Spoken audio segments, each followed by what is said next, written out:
필리스와 로자문드, 버지니아 울프. 사람들이 인물들의 속마음과 그 차림의 초상을 요구하기 시작한 이 호기심 많은 시대에 기술적이지는 못하지만 진실되게 그린 정직한 윤곽은 어느 정도 가치가 있지 않을까 생각한다.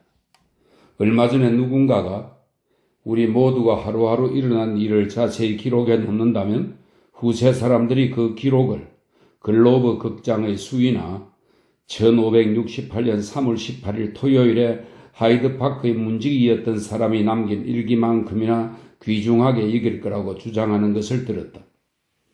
그런데 우리 손에 들어오는 초상화들의 대부분이 무대를 뽐내며 활보하는 남자들의 것이니만큼 그늘에 다닥다닥 모여있는 여자들 중의 하나를 모델 삼아 그린 초상화도 값어치가 없지 않으리라고 본다.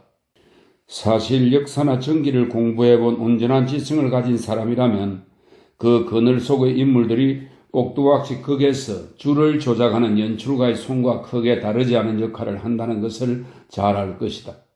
그리고 그 줄을 당기는 손은 우리의 심금을 울린다.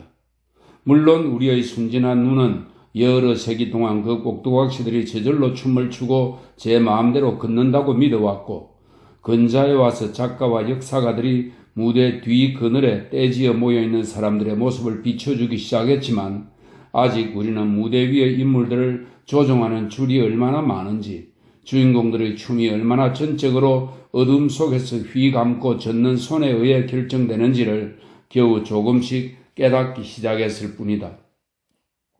이 서론은 그러니까 우리를 출발점으로 되돌려준다. 우리는 이제부터 아주 면밀히 이 시점, 1906년 6월 20일 이 시점에 현존하는 한 작은 그룹의 인물들을 주목하려고 한다. 그리고 그들은 우리가 이제부터 설명하는 이유 때문에 같은 처지에 있는 많은 사람들의 성향을 대표하고 있는 것으로 보인다. 부유하고 체면이 있고 공직에 있는 부모를 둔 젊은 여성들은 사실 아주 흔하다. 그리고 그들은 모두 같은 문제에 부딪힐 것이고, 그리고 그들이 찾아내는 해답 또한 그리 다양할 수는 없을 테니까. 그 집은 딸이 5이다. 모두 딸이라고 그들은 서글프게 말할 것이다. 그들은 일생 동안 그 근원적 과오 때문에 부모를 매우 안쓰러워했다. 이 5딸들은 두 진영으로 분리되었다. 아주 다른 유형의 자매 둘씩, 그리고 막내는 두 성량의 언니들 사이에서 오락가락하는 상황이었다. 두 딸은 선천적으로 아주 건장하고 투쟁적인 기질을 타고났고, 정치, 경제니, 사회 문제니 하는 것들을 연구해서 성공적인 답을 찾았으며 그런 일을 즐겨했다. 한편 다른 두 딸은 세심하고 가정적이고 좀 더 밝고 여린 성격을 타고났다. 이 두 딸은 당시 가정적인 딸이라고 불린 그런 종류의 딸이었다. 그 둘의 언니들은 지적으로 자기 개발을 하고 대학에 가서 우등생이 되고 교수들과 결혼하는 그런 유형이었다. 이들의 일생은 남자들의 일생과 별로 다를 바가 없기 때문에 특별히 그들의 삶을 들여다볼 필요가 있을 것 같지 않다. 막내딸은 언니들보다 성격이 뚜렷하지 않았지만 22살 때 결혼을 했기 때문에 우리가 고차례 보고자 하는 젊은 여성의 개성적 면모를 개발할 겨를이 거의 없었다. 그러나 가정적인 딸들인 필리스와 로자문드에게는 우리가 탐사해볼 흥미로운 점이 매우 많다. 세부적인 관찰로 들어가기 전에 몇 개의 기본적인 사실을 짚어야겠다. 필리스는 28살이고 로자문드는 24살이다. 외모는 둘 다 예쁘고 볼에 화색이 돌며 명랑하다.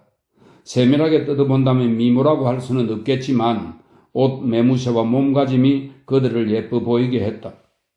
그들은 응접실에서 살도록 태어난 사람들처럼 보였다. 즉 그들은 마치 비단 옷을 입고 태어나서 일생 동안 특히 융단보다 거친 바닥을 밟아본 일이 없고 안락의자나 소파보다 딱딱한 곳에 몸을 기대본 일이 없는 사람들처럼 보였다는 말이다. 그들이 성장을 한 신사숙녀들 사이에 섞여 있는 것을 보는 것은 상인이 정권 거래소에 서 있는 모습을 보는 것이나 변호사가 법정에 있는 것을 보는 것처럼 자연스러운 광경이었다. 그들의 모든 동작과 말이 응접실이 그들의 타고난 활동 무대라고 선언하는 것 같았다. 그들은 분명히 응접실에서 어릴 적부터 훈련받아온 특기를 펼쳤다.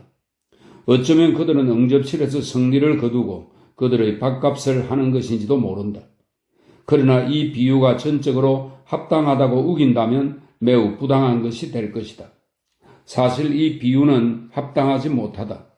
그러나 이 비유가 왜 합당하지 못하고 어떤 점에서 합당하지 않은가를 알아내려면 시간과 공력이 좀 필요할 것이다. 그러려면 관찰자는 이 젊은 숙녀들의 집으로 따라가서 그들이 침실에서 촛불을 켜놓고 하는 이야기를 들을 수 있는 위치에 있어야 한다. 그리고 그 이튿날 아침에 그들이 잠에서 깰 때 그들 곁에 있어야 하고 하루 종일 그들과 같이 다녀야 한다. 이러기를 하루 이틀이 아니고 여러 날 계속하고 나서야 저녁의 사교적 모임에서 받은 인상이 어느 정도나 정확한 것인지를 가늠할 수 있게 된다. 앞에서 사용한 비유를 계속 활용해서 말하자면 응접실에서의 광경은 그들이 즐기며 노는 장면이 아니고 그들이 일하는 장면이다. 이 사실은 그들이 집으로 향하는 마차 속에서 나누는 말을 들어보면 명백해진다.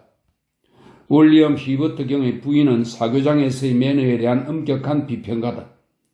그녀는 사교장에서 자기 딸들의 외모와 언행과 처신이 적절했는지, 그리고 그들이 적절한 사람들을 그들 곁으로 다가오게 만들고 적절한 사람들을 접근하지 못하게 막았는지를 눈여겨보았고, 그리고 그들이 사람들에게 대체로 좋은 인상을 남겼는가를 관찰했다.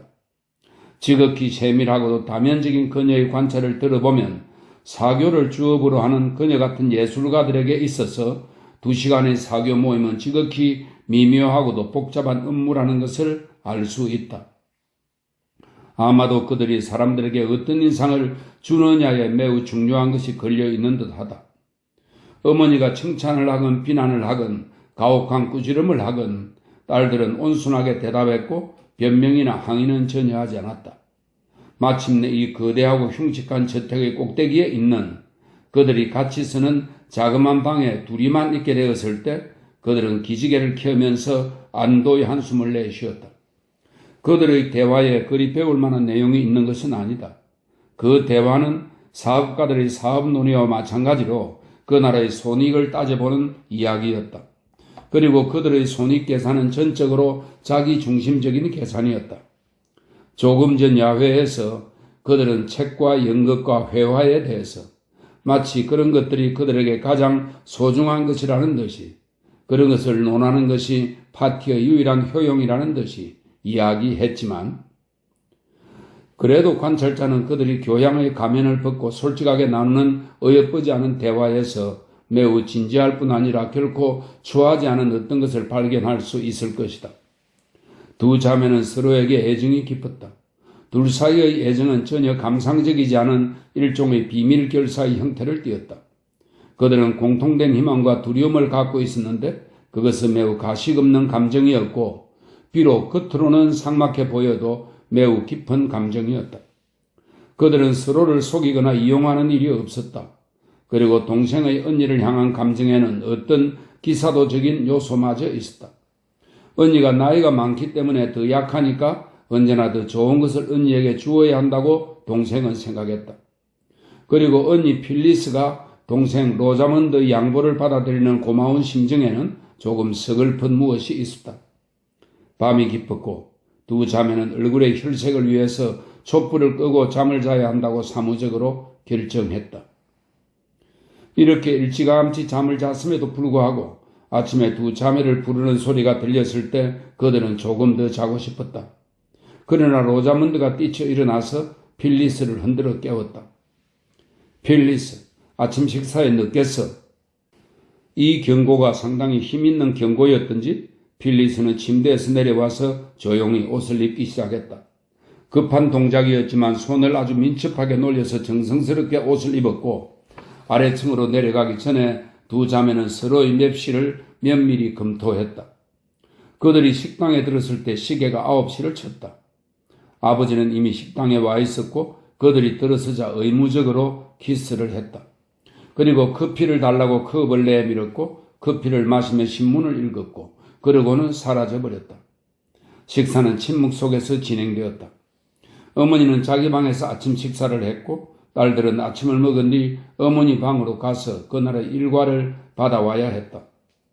딸 하나는 어머니를 대신해서 편지를 썼고 다른 딸은 요리사에게 점심과 저녁 준비에 대해 지시했다. 11시에는 잠시 자유로운 시간을 가질 수 있었기 때문에 그들은 16살 난 막내 동생 도리스가 대헌장에 대해 불어로 글짓기를 하고 있는 학습실로 갔다.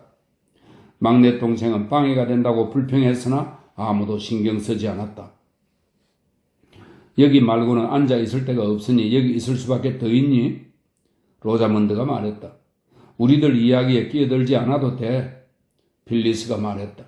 그러나 이 말들은 가시돋친 말이 아니었고 다만 일상생활에 필요한 대사일 뿐이었다.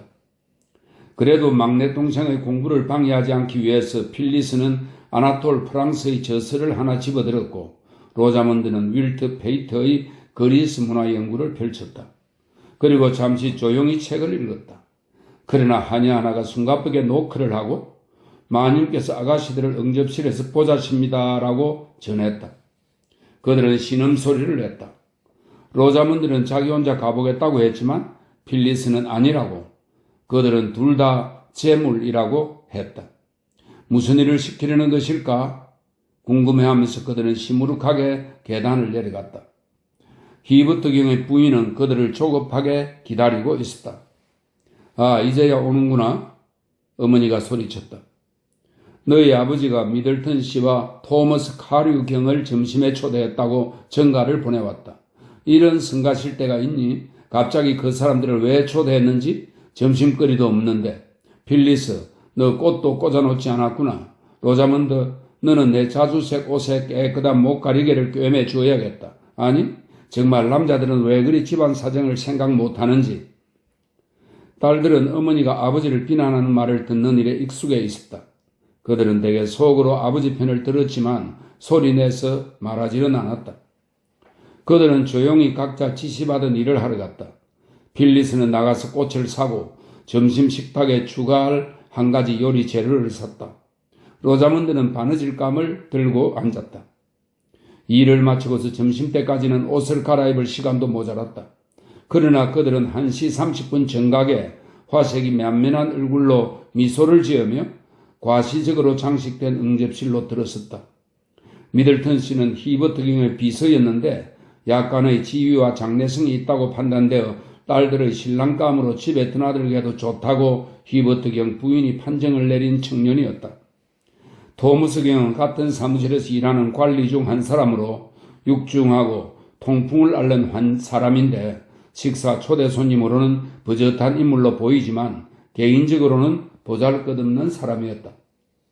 점심 식사 중에 어른들이 쩌렁쩌렁한 목소리로 진부한 이야기를 나누는 동안 필리스와 미들턴 시간에는 약간의 활기 있는 대화가 오갔다.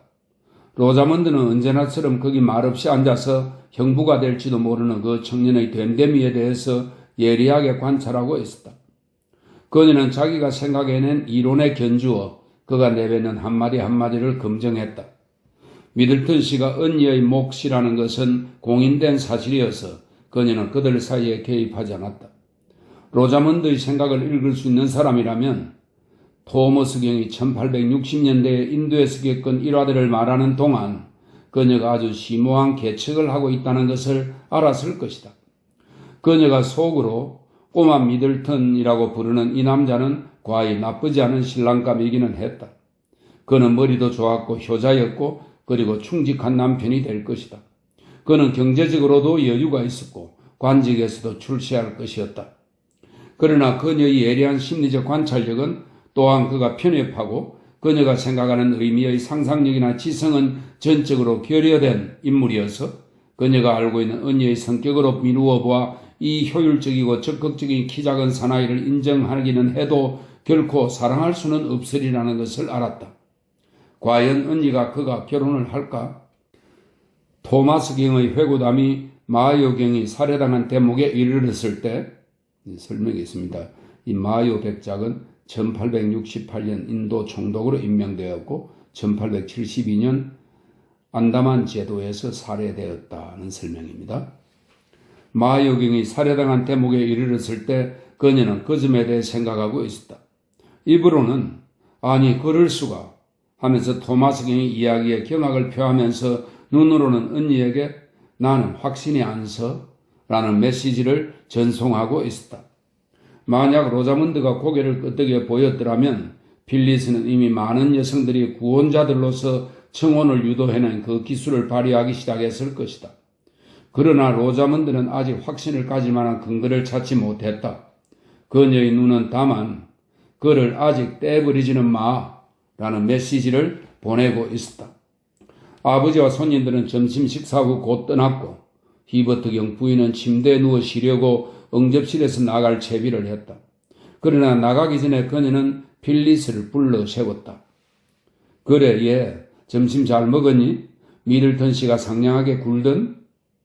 어느 때보다도 정다운 의조로 말했다. 그러고는 딸의 볼을 어루만지며 예리하게 눈을 들여다보았다. 필리스는 왠지 좀 심술이 나서 내키지 않는 의조로 말했다. 뭐 나쁜 사람은 아니지만 통 관심이 가지를 않아요. 히버트경 부인의 안색이 획 달라졌다. 조금 전에는 그녀가 박애주의적인 동기에서 쥐를 데리고 논 인자한 고양이 역을 했다면 이제는 아주 본색을 드러낸 고양이였다. 마냥 이렇게 지낼 수는 없다는 것을 명심해. 그리고 너 좋을 대로만 하지 말고 딴 사람도 좀 생각해. 어머니가 욕설을 내뱉었다 하더라도 이보다 더 불쾌할 수는 없을 것이다. 어머니는 휑하니 나가버렸고 딸들은 의미심장하게 입술을 삐죽거리며 서로 마주 보았다. 난 그럴 수밖에 없었어. 필리스는 맥없이 웃었다. 이제 좀 쉬자. 어머니가 4시까지는 우리를 안 부를 테니까. 그들은 학습실로 올라갔는데 이제 그곳은 비어 있었다. 그들은 안락의자에 깊숙이 몸을 묻었다. 필리스는 담배에 불을 붙여 물었고 로자문드는 박하사탕을 빨아먹었다. 마치 그것들이 생각의 촉진제나 되는 듯이. 자, 그러니 어쩌지? 지금은 6월이고 어머니 아버지는 7월까지만 말미를 줄 텐데 그리고 꼬마 미들턴 아저씨 말고 딴 혼처는 없고 그 사람은 생각할 필요도 없어. 불쌍한 언니. 뭐 미들턴도 나쁜 혼처는 아니잖아. 단정하고 술도 안 마시고 충직하고 부지런하고 그러니까 정말 우리는 모범 부부가 될 거야. 너 다비시의 우리 집에 와서 같이 살아야 해. 좀 더 기다리면 그보다 나은 사람이 나올지도 모르는데. 로자문드는 심사숙고해서 판결을 내리는 판사처럼 말했다. 하지만 그들은 기다리지 않을 거야. 그들이란 히버트경과 부인, 즉 그들의 부모를 가리키는 말이었다. 아버지가 어제 나한테 결혼을 안 하면 뭘 하겠느냐고 물었는데 난 할 말이 하나도 없더라고.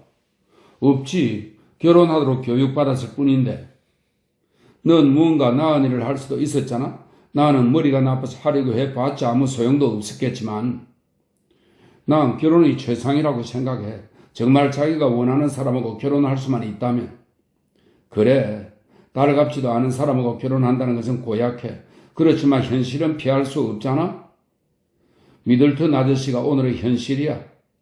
로자문드가 핵심을 요약해서 말했다. 언니, 그 사람 마음에 들어? 전혀. 그와 결혼할 수 있어? 엄마가 시키면 해야지. 결혼도 하나의 탈출구가 될 수 있지. 너는 그를 어떻게 평가하니? 필리스가 물었다. 필리스는 로자문드의 충고에 따라서 남자의 청혼을 수락하기도 거절하기도 했을 것이다.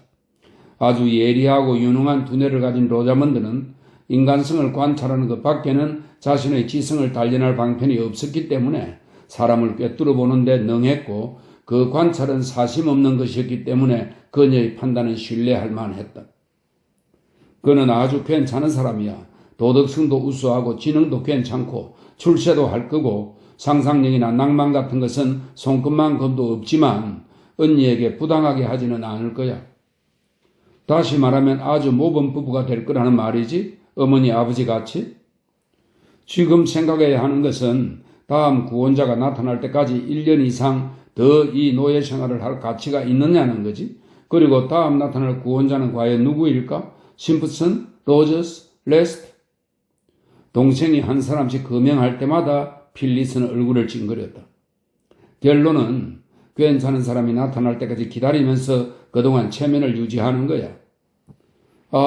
우리 시간이 허락하는 동안 즐기기로 해. 로자몬드, 너가 아니었다면 나는 벌써 10번도 더 결혼했을 거야. 그랬다면 이혼 법정에 섰겠지. 아니, 난 체면이 두려워서 이혼 법정에는 못 서. 너가 옆에 없으면 나는 쓰러져. 그럼 이제부터는 너의 문제를 생각해 보자.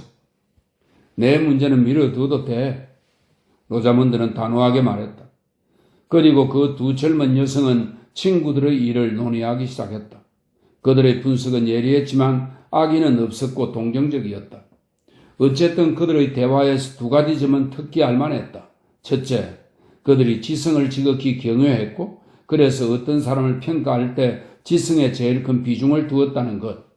둘째, 그들이 어떤 사람의 결혼 생활이 불행하다고 추측하거나 누가 애인에게서 버림받았다고 추측하는 경우에 비록 당사자가 매력이 거의 없는 사람이라 하더라도 그들은 남의 불행을 즐기는 쪽이 아니고 불행을 당한 사람을 동정하는 쪽이었다는 것.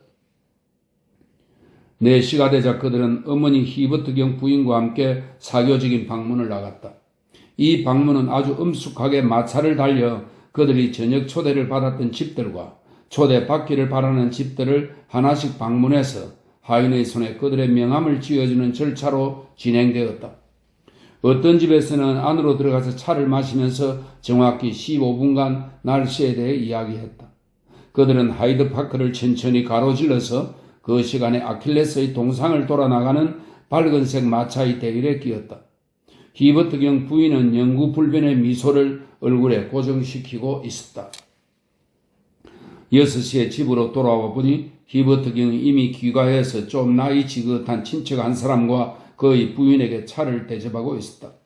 그 친척들은 그리 깍듯이 예우를 해야 할 사람이 아니었기 때문에 히버트경 부인은 잠시 침대에서 휴식하기 위해서 자기 방으로 갔고 빌리스와 로자몬드는 응접실에서 그 친척들에게 아들이 잘 있는가, 손녀는 홍역에서 나았는가 등의 질문을 하며 대화 상대를 해주어야만 했다.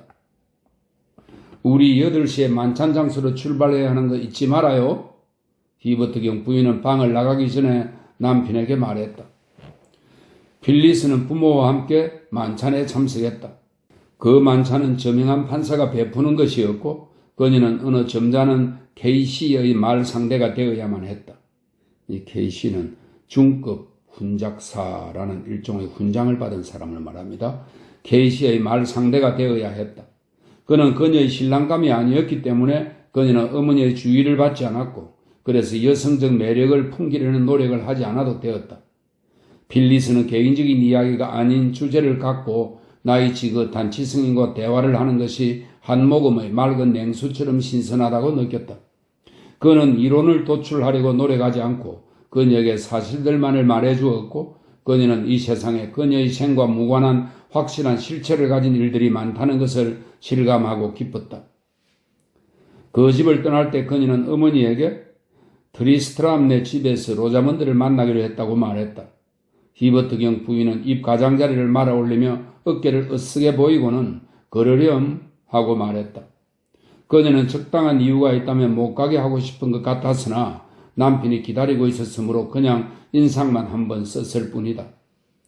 그래서 필리스는 혼자서 트리스트람 자매가 사는 좀 떨어진 곳에 있는 시내의 서민 주거 지역으로 갔다. 그녀가 트리스트람 자매에게서 부러워하는 것 중에 하나가 그들이 사는 동네였다. 자기 부모가 사는 벨그레이비아와 사우스 켄싱턴의 치장 벽토로 전면 장식한 나무랄 데 없는 저택들은 자신들의 운명의 표상과 같았다. 그 주변 인생들의 근엄한 추함과 조화되기 위해서 추한 틀에 맞게 성장하는 인생의 표상같이 그러나 여기 블룸즈베리에서 저 무성한 나무의 그늘 아래 산다면 자기가 원하는 대로 성장할 수 있을 거야 하고 그녀는 그녀가 탄 택시가 조용한 큰 광장을 지날 때 손을 저으면서 생각했다. 거기에는 공간이 있고 자유가 있고 그리고 이 스트랜드는 런던 템스 강변의 호텔형으로 된 거리 이름입니다. 현재는 사보이 호텔이 위치한 금사라기 땅을 말합니다. 그리고 스트랜드의 아우성과 찬란함 속에 그녀들의 저택의 지장 벽토 앞면 장식과 육중한 기둥들이 그로부터 그녀들을 철저히 차단하는 현실이 실제하는 것 같았다. 택시는 어느 불 켜진 창문 앞에 멈춰 섰고 여름밤이라서 그 창문이 열려 있었으므로 방 안의 대화와 생기가 창을 통해 길 위까지 넘쳐 나오는 것 같았다. 그녀는 방으로 들어가서 그 생명의 박동에 참여하려고 조급한 마음으로 문이 열리기를 기다렸다. 그러나 그녀가 방 안에 들어섰을 때 그녀는 만찬에서 돌아오는 자기의 옷차림이 롬녀의 초상화에 나오는 기부인의 차림과 비슷하다는 것을 깨달았다. 그 담배 연기 자욱한 방 안에는 사람들이 마룻바닥에 앉아 있었고 스포츠 재킷을 입은 주인은 장난스러운 표정으로 목을 빼고 그녀를 보며 무슨 야유라도 하려는 듯이 입을 쫑긋했다. 빌리스의 흰 비단 드레스와 앵두색 리본이 그녀를 그 방에서 이색적인 존재로 만들었다. 그녀는 어색하게 느끼면서 아주 조용히 앉았고 사람들이 그녀에게 대화에 끼어들 틈을 마련해 주어도 입을 열지 않았다. 그녀는 좀 어리둥절한 기분으로 거기 모인 10여 명의 사람들을 둘러보았다. 화제는 그때 전시되었던 어떤 미술작품에 관한 것이었고 사람들은 좀 기술적인 측면에서 그 미술품의 장단점을 평가하고 있었다. 그녀는 어떻게 대화에 참여해야 할지를 몰랐다. 그녀도 그 전시회를 보았지만 자신의 진부한 소감이 그 방 안 사람들의 분석과 비평에 도저히 맞먹을 수 없다는 것을 알았다.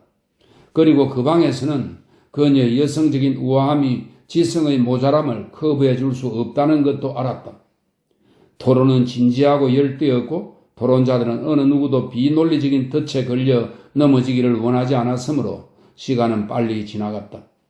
그래서 필리스는 마치 양날개를 묶인 새처럼 그냥 앉아서 관람했고 어떤 무도회나 연극에서보다 더 진정으로 그리고 더 예리하게 이질감을 의식했다. 그녀는 속으로 양다리를 걸치다가 도랑에 빠졌다는 속담이 바로 자신의 경우를 말하는 거라고 씁쓸하게 생각하면서 정신을 잘 차리고 머리를 써서 오가는 대화를 이해하려고 노력했다. 로자문드가 방의 건너편에서 자기도 같은 공경에 처해 있다는 표정을 지어 보였다. 마침내 토론하던 그룹이 흩어졌고 화제는 좀 더 일반적인 것이 되었다.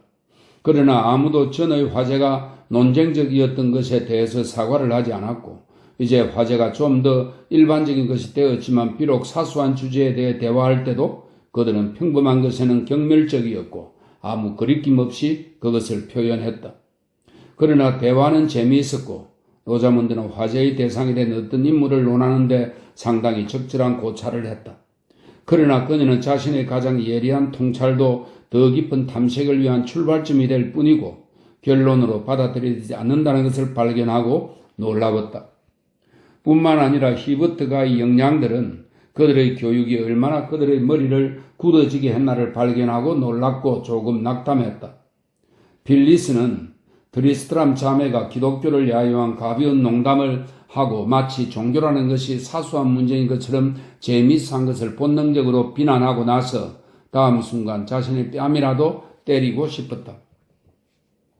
히버트 양들에게 더욱더 놀라운 것은 그들의 전공 분야인 결혼이 성립되는 과정을 논하는 좌중의 태도였다. 그들은 이 사람들에게도 인생의 기본은 중요하게 다루어지리라고 생각했었다. 뛰어난 미모의 장래가 촉망되는 화가인 드리스트람 양은 그녀의 신랑감으로 추측되는 어떤 젊은 남성과 결혼에 대해 논했다. 그 두 사람이 사랑과 결혼이라는 문제에 대해 거침없이 솔직하게 자신들의 견해를 설명하고 이론을 피력하는 태도는 결혼이라는 문제를 전혀 새로운 놀라운 시각에서 검토하게 했다. 그것은 두 젊은 여성을 이제까지 그들이 보고 들은 어떤 것보다 매혹시켰다. 그들은 결혼이라는 문제에 대한 모든 면모와 관점을 알고 있다고 생각해왔다. 그러나 이날 제시된 견해들은 새로울 뿐 아니라 참된 시각이었다. 나는 아직 청혼을 받아본 일이 없는데 청혼을 받는 게 어떤 기분인지가 궁금해. 드리스트람 자매 중의 동생이 솔직하고 궁리하는 어조로 말했다. 그래서 필리스와 로자문드는 좌중의 궁금증을 풀어주기 위해서 그들의 경험을 공개해야 한다고 생각했다. 그러나 그들은 이 기이한 새로운 시각을 채택할 수가 없었고 어쨌든 그들의 경험은 이들의 관심사와는 전혀 상관이 없는 그런 종류의 것이었다. 사랑이란 필리스와 로자문드에게는 정해진 타산적인 은행의 결과로 생성되는 것이었고, 그것은 무도회장이나 꽃향기 가득한 온실이나 의미심장한 눈길이나 부채의 풀럭임이나 더듬거리는 암시적인 말 속에 소중하게 여겨지는 것이었다. 그런데 이 방 안에서는 사랑이라는 것이 대낮의 햇빛에 노출된 건장하고 꾸밈없는 것으로서 누구나 마음대로 한 조각 떼어내서 면밀히 관찰할 수 있는 벌거벗은 견고한 실체였다. 필리스와 로자문드는 만약에 그들에게 마음대로 사랑할 자유가 주어진다 해도 이런 식의 사랑을 할 수 있을 것 같지가 않았다. 젊은이다운 조급한 충동으로 그들은 스스로를 가망 없는 인간들로 규정했고, 오랜 감금 생활이 그들을 외적으로 내적으로 완전히 타락시키기 때문에 자유를 향한 그들의 모든 노력은 헛된 것이라고 단정했다. 마치 어떤 연회에서 춥고 바람 부는 밖으로 내쫓긴 사람들처럼 그들은 안에서 잔치를 하는 사람들에게는 안 보이는 존재가 되기나 한 것처럼 자기들이 침묵하고 있다는 사실도 인식하지 못하고 그렇게 가만히 앉아 있었다. 그러나 사실은 말없이 허기진 눈으로 그들을 바라보고 있는 두 여성의 존재는 왠지 모르게 아마도 지루해지리는 참이었기 때문인지 그곳의 모든 좌중에게 압박감을 주었다. 그러나 트리스트람 자매는 두 사람이 대화에 참여하지 않은 것에 대해 책임감을 느꼈고, 그래서 동생인 실비아 트리스트람 양은 언니가 귓속말로 뭐라 이러자 필리스와 둘만의 대화를 시도했다. 필리스는 마치 뼈다귀를 받아먹는 개처럼 황송해서 실비아와 대화를 했다. 정말이지 그녀의 얼굴은 생경한 대화의 내용을 파악하지도 못하고 있는데 시간이 쏜살같이 지나가는 것을 느끼면서 수척한 기근이 들린 사람의 표정을 띠고 있었다. 그녀가 그 대화에 참여하지 못한다 해도 적어도 그녀를 그 대화에 끼일 수 없게 만드는 것이 무엇인지 설명할 수는 없을까? 그녀는 스스로에게 자기의 무능력에는 그럴 만한 정당한 이유가 있다는 것을 증명하고 싶었다. 그리고 그녀는 실비아 트리스트람 양이 개인적으로는 자기의 관심사가 아니라는 듯이 일반론을 내뱉지만 현실 감각이 있는 여자라면 언젠가는 그녀와 서로 대화가 통할 수 있으리라고 생각했다. 필리스는 대화를 나누기 위해 앞으로 몸을 굽히면서 마치 자기가 열병에 걸린 손으로 인위적인 잡동사니의 더미를 헤치고 그 아래 존재하리라고 믿는 순수한 자아의 견고한 몸체를 만지려고 휘젓고 있는 것 같은 기이한 느낌이 들었다.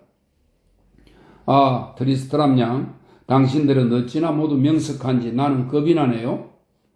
그녀가 말문을 열었다. 우리들을 비웃으시는 건가요? 실비아가 말했다.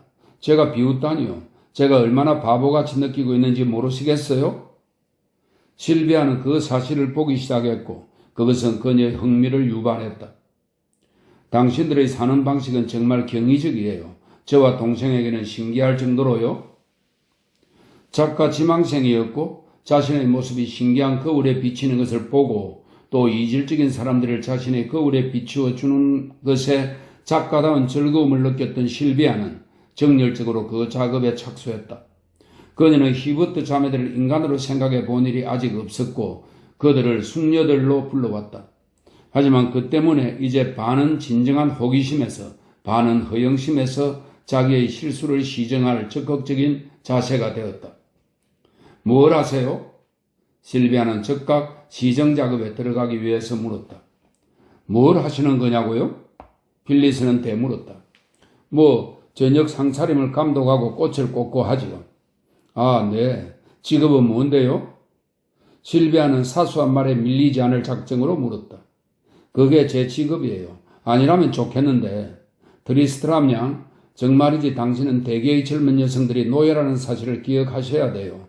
그리고 당신이 자유인이라고 해서 나를 모욕하시면 안 돼요. 그 말씀의 뜻을 정확히 설명해 주세요. 실비아는 달려들었다. 전 알고 싶어요. 사람들에 대해서 알고 싶어요. 중요한 건 사람의 영혼이잖아요. 그래요.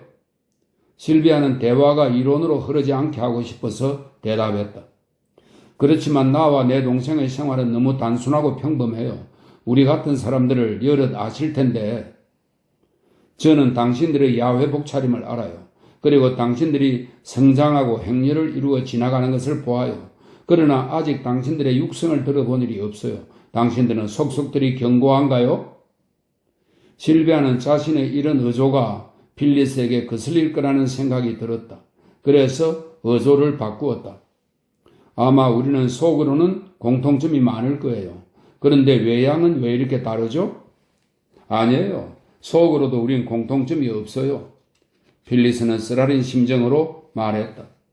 우리가 비슷하다면 당신들을 불쌍히 여겨야죠. 모르시겠어요? 우리는 길러지기를 다만 파티에 나가서 애교 있게 말하고 결혼이나 하도록 양육되었죠. 아마 우리가 대학에 가고 싶어 했다면 대학에 다닐 수 있었겠지만 대학에 가고 싶은 마음이 없었기 때문에 그저 교양 있는 젊은 숙녀들이 되었을 뿐이죠. 우리도 대학에는 안 갔는데요. 실비아가 말했다. 그리고 젊은 숙녀들에게 필수적인 자잘한 재주도 없으시지요? 그러니까 당신과 당신 언니는 진짜고 나와 내 동생은 가짜예요. 아니, 어쨌든 저는 가짜예요. 그런데 그 사실이 확인이 보이지 않으세요? 당신들이 생활이 얼마나 이상적인 것인지 느끼지 못하시나요? 당신들이 왜 우리처럼 하고 싶은 대로 하지 못하는지 이해 못하겠는데요? 실비아가 방안을 둘러보며 말했다. 우리가 이런 사람들과 교류할 수 있다고 생각하세요? 우리는 부모님이 여행을 가시지 않는 한 친구를 집에 초대하지 못해요. 왜 못하죠? 우리 몫의 손님방이 없고요. 부모님이 허락도 안 해요. 우리는 결혼해서 나갈 때까지 그냥 딸들일 뿐이에요. 실비아는 좀 찌푸린 얼굴로 그녀를 관찰했다. 빌리스는 자기가 사랑에 대해 이야기한 솔직함이 부적절한 종류의 솔직함이었다고 자각했다. 왜 결혼을 하고 싶으시죠? 실비아가 물었다. 그걸 모르신단 말인가요? 당신은 천진난만하시군요. 물론 당신 생각에 옳아요. 결혼은 사랑과 이상을 위해서 해야 하죠. 그렇지만 빌리스는 필사적인 심경으로 진실을 말했다. 우리는 결혼을 그렇게 생각할 수가 없답니다. 우리에게는 너무나 많은 것이 결여되어 있어서 결혼을 그 자체로 따로 또는 이상의 실현으로 생각할 수가 없답니다. 결혼에는 참으로 여러 가지가 얽혀 있으니까요. 자유와 친구와 내 집, 기타 당신이 이미 소유하고 누리는 많은 것을 나는 결혼을 통해서만 소유할 수 있어요.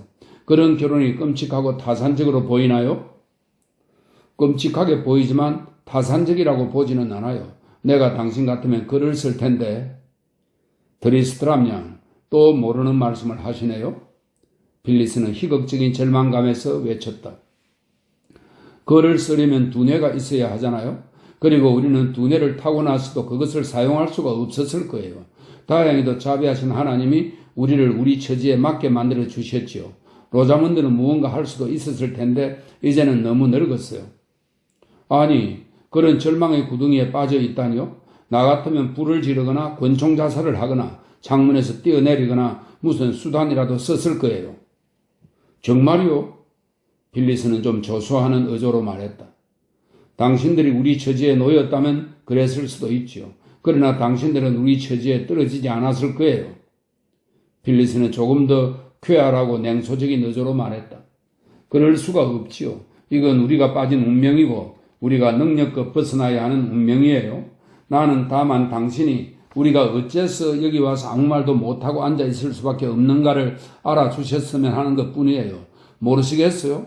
우리도 이런 생활을 하고 싶은데 그러나 이제 보니 우리에게는 어림도 없는 생활인 것 같네요. 당신들은 그녀는 방에 있는 모든 사람을 눈으로 훑으며 말했다. 우리를 그냥 유행이나 쫓는 상류사회의 숙녀로 보지요. 그리고 사실 상당 부분 그렇기도 해요. 그렇지만 우리도 더 나은 사람들이 될 수도 있었을 텐데 처량하게 생각되지 않으세요? 그녀는 메마른 웃음을 웃었다. 그렇지만 한 가지만 약속해 주세요. 드리스트람 양, 우리를 보러 우리 집을 방문해 주겠다고. 그리고 우리가 여기에 가끔 오는 것을 허락해 준다고. 예, 로자문드, 이제 집에 갈 시간이야. 그렇게 필리스와 로자문드는 그곳을 떠났다. 돌아오는 택시 안에서 필리스는 실비아에게 자기 심경을 그렇게 털어놓은 것이 잘한 일이었나 의심이 들었다. 그러나 그녀는 후련한 느낌이었다. 그녀는 둘 다 좀 흥분해 있었다. 그리고 그들의 불안감을 분석해보고 그 의미를 알아내고 싶었다. 전날 밤에 그들은 집으로 돌아가는 마차 안에서 이보다 기분은 저조했지만 스스로에 대해서 불만스럽지는 않았었다. 전날은 그들의 역할에 대해 지겹게 느꼈지만 그들이 그 역할을 잘 해냈다는 것을 자각하고 있었다. 또한 그들이 훨씬 더 중요한 일을 하기에 적합한 사람들이라고 느꼈다. 오늘은 지겨운 느낌은 없었다.